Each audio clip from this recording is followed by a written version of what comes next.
Good morning.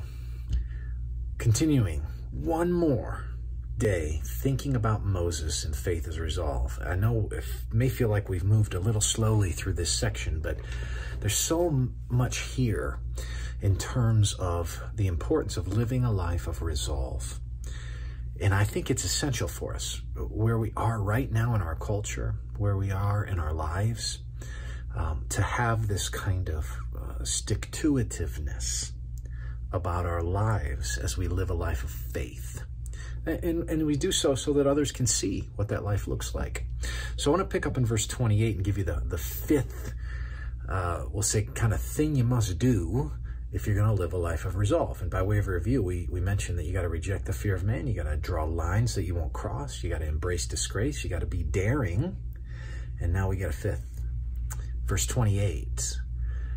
By faith he, Moses, kept the Passover and sprinkled the blood so that the destroyer of the firstborn might not touch them. Remember, this was the final plague that finally broke Pharaoh's back, where the angel of death would pass over, and he would pass over those homes that had blood on the doorposts that signified that they were covered in that way, and those that weren't, the firstborn child would be killed. And the author of Hebrews is stating that Moses followed the instructions. This is the fifth piece if you're going to live a life of resolve.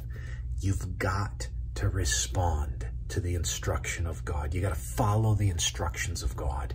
You got to do what he says. You got to get your Bible, and you got to see it as this sort of like God's instruction manual, right? I've heard people say Bible stands for basic instructions before leaving earth. You may have heard that.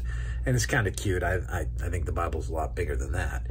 But I do think that it is, in a very minimal way, it does give us instructions, and we need to take that seriously.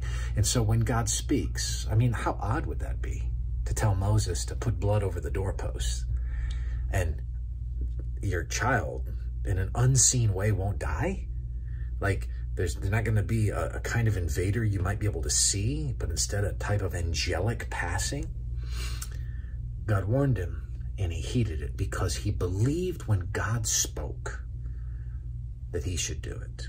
So, can you take the instruction of God seriously? Because that gives you a kind of life of resolve when you take God at his word. So take him at his word today.